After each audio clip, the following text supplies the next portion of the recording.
Magic morning everyone. इसे छोड़ने का कारण, आज का चर्चा का विषय इसे छोड़ने का कारण, यानी कि एमएलएम इंडस्ट्री को छोड़ने का कारण, नेटवर्क मार्केटिंग को छोड़ने का कारण, ये सब बहुत सी चीज़ें इसमें ऐसी हैं जो मेरे सामने भी आई और मैं आप लोगों के सामने भी लाना चाहता हूँ। काफ़ी लोग इंडस्ट्री में आते हैं और कंपनी के साथ में आते हैं, काम करना शुरू करते हैं और कुछ समय बाद इस इंडस्ट्री से ही बाहर हो जाते हैं, कंपनी से दूर हो जाते हैं और इस बिजनेस से बिल्कुल किनारा कर लेते हैं। इस बारे में हम लोग आज कुछ बात करेंगे। देखो, बिजनेस करते हैं ना, बिजनेस में उतार चढ़ाव होना बहुत नॉर्मल बात है। यानी कि बिजनेस कभी अप जाता है, कभी डाउन जाता है, कभी बहुत ज़्यादा अप चला जाता है, कभी बहुत ज़्यादा डाउन भी चला जाता है। ऐसी चीज़ें भी देखने को मिलती हैं क्योंकि बिजनेस कभी भी स्टेबल नहीं होता। कभी वो डिमांड पे और सप्लाई पे सारा सिस्टम चलता है। कभी डिमांड ज़्यादा है, सप्लाई ज़्यादा हो रही है, सप्लाई नहीं हो पाई है, तो वो सब चीज़ें होती हैं। लेकिन क्या जो लोग इतने इंडस्ट्रियल हैं, जो बिजनेस चला रहे हैं इतने सालों से, उन लोगों ने क्या अपना बिजनेस छोड़ दिया?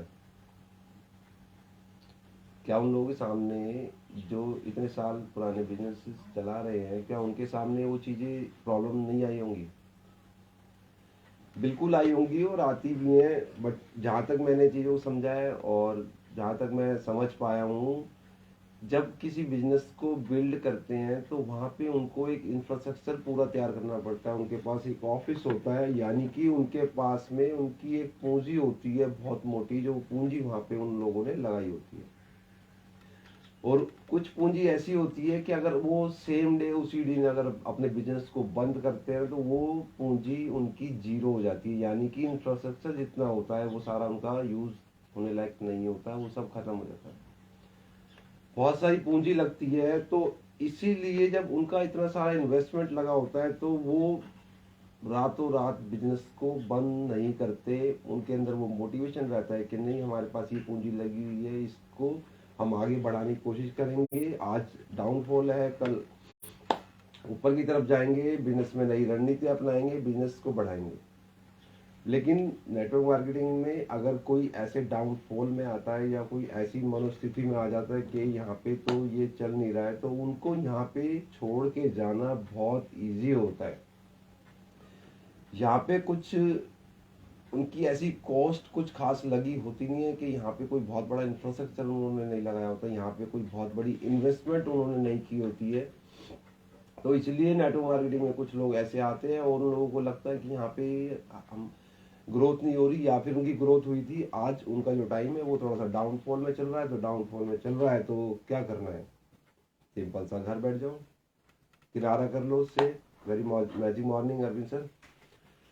और कुछ भी मतलब करने की जरूरत तो है ही नहीं। अगर उनको लगा हमारा डाउनफॉल चल रहा है तो बैठ जाओ। लेकिन अगर किसी बिजनेस में अगर उनके लाख, 2 लाख, 50 लाख, 1 करोड़ रुपए अगर उनके लगे होते, है ना, तो आपको क्या लगता है अगर कोई छोटा सा समय उनके पास डाउनफॉल का आया तो क्या वो बिजनेस को छोड़ के बैठ जाएंगे?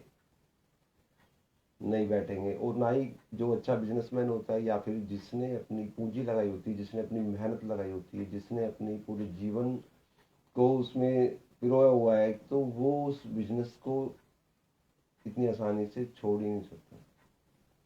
लेकिन यहाँ पे क्या है ना, सब कुछ लगाने से पहले कुछ पाने की कोशिश करते हैं और जब यहाँ पे मिलता नहीं है तो यहाँ पे एग्जिट कॉस्ट जो है वो बिल्कुल जीरो है।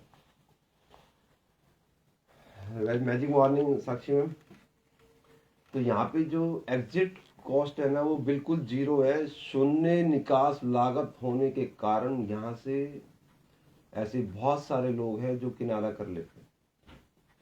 और जो लोग ऊपर तक पहुंचते हैं वो लोग हैं जो छोटा सा डाउनफॉल या छोटी सी कोई उतार चढ़ाव आया, वो बिजनेस माइंडसेट के जो लोग हैं वो यहाँ पे बहुत दूर तक जाते हैं। तो मैं आपसे यही कहना चाहूँगा, अपने माइंडसेट को चेंज करके रखो, अपने बिजनेस माइंडसेट रखो। जब बिजनेस आप कर रहे होते हैं तो उसमें कुछ डाउनफॉल भी आते हैं, कुछ बहुत ज़्यादा ग्रोथ भी देखने को मिलेगी, कभी स्टेबल भी होगा, कभी अनस्टेबल भी होगा, तो वो सब चीज़ें आपको देखने को मिलेंगी ही मिलेंगी। बट इसका मतलब ये नहीं है कि आपका यहाँ पे जीरो एग्जिट कॉस्ट होने के कारण जो बेवकूफ़ लोग हैं वो छोड़ के जाते हैं। अगर आपको इस बिजनेस को अपने परिवार को आगे देना है, ये परिवारों से परिवार में चलने वाला बिजनेस है, ये लाइफ टाइम चलने वाला बिजनेस है। अगर आपको ये बिजनेस अपने बच्चों तक, अपनी पीढ़ियों तक ये दे के जाना है, तो यहाँ पे आप लंबी सोच के साथ इस बिजनेस को करने की कोशिश करें। और जब इसको बिल्ड करें तो इसी सोच के साथ करें कि आपके पास वो सब चीज़ें आएंगी, वो सब चैलेंजेस आएंगे, कभी डाउनफॉल होगा, कभी बहुत ज़्यादा तेज चल रहा होगा, बट इसका मतलब ये नहीं है कि आप डाउनफॉल चल रहा है तो जीरो एग्जिट कॉस्ट होने के कारण आप लोग इससे किनारा करके बैठ जाए। बहुत अच्छा होगा कि छोड़ने से पहले आप एक बार ये मान के चलना कि ये कंपनी में आपने बहुत लाखों करोड़ों रुपए लगाए हुए हैं और अब आपने बिजनेस स्टार्ट करा है, और बिजनेस स्टार्ट कर रहा है।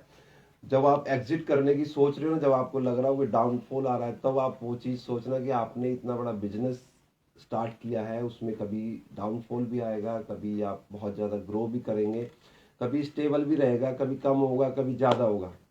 कम हो रहा है तो इसका मतलब ये नहीं होता कि आपने जीरो एग्जिट कॉस्ट यहाँ पे एक आपने मान के चली हुई थी, फिर उसके बाद में आप आराम से बैठ गए। क्यों? क्यों जाने का कोई पैसा है नहीं। वही अगर आप जब सोच लेते हो कि आपने बहुत बड़ा बिजनेस रन किया हुआ है, आपने एक बहुत बड़ा ऑफिस बनाया हुआ है, आपने बहुत सारे प्रोडक्ट्स बनाए हुए हैं, और उस दिन आप अगर ये सोच लेते हो कि ये बिजनेस मैं बंद कर रहा हूँ, बंद कर रहा हूँ मीन्स कि आपके जो लाखों रुपए के प्रोडक्ट्स हैं वो जीरो, आपकी जो इंफ्रास्ट्रक्चर है वो जीरो, आपने जो ऑफिस में फर्नीचर लगाया हुआ है सब जीरो। जब आप इसकी कॉस्ट को समझेंगे, जब आपको लगेगा कि वो आपने कॉस्ट लगाई हुई है, आपने दिल से यहाँ पे अपना टाइम दिया हुआ है, जो आपका टाइम इतना कीमती लगा हुआ है वो आपने लगाया, तब आपको समझ में आएगा कि आपको यहाँ से कितने टाइम में छोड़ना है या नहीं छोड़ना है।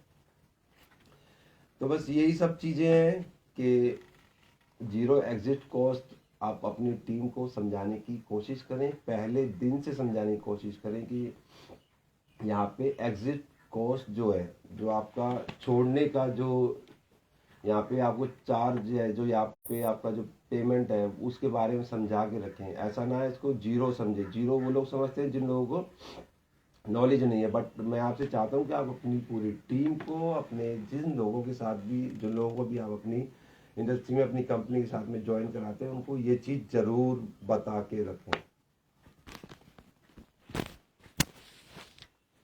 क्या मेरी वॉइस क्लियर आ रही है आपको?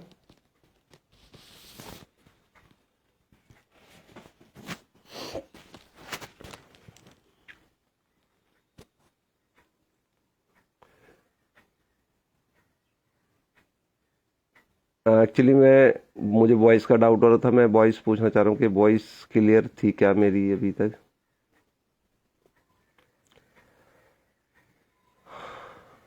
जी, थैंक यू साक्षी मैम।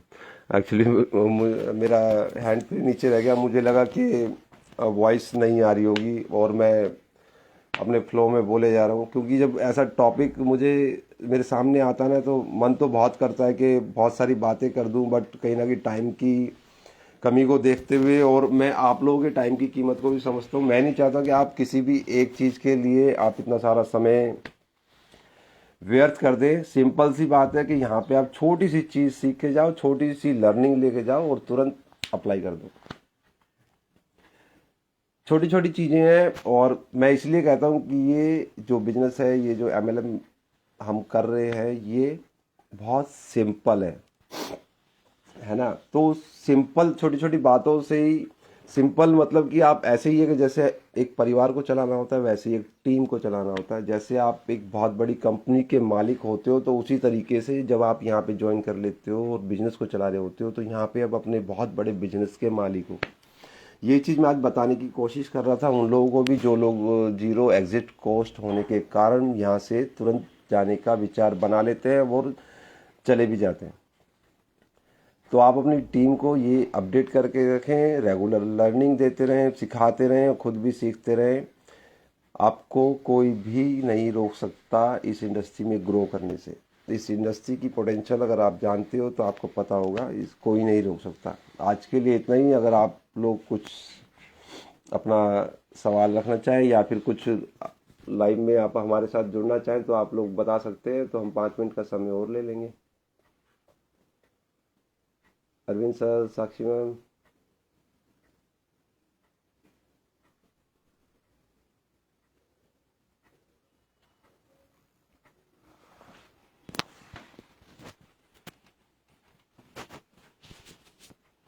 चलिए आज के इस चर्चा के विषय को यहीं पे विराम देते हैं। कल फिर एक नई चर्चा के विषय के साथ में, एक नई MLM इंडस्ट्री के एक नए टॉपिक के साथ में आपके सामने आऊँगा। जब तक के लिए जय हिंद।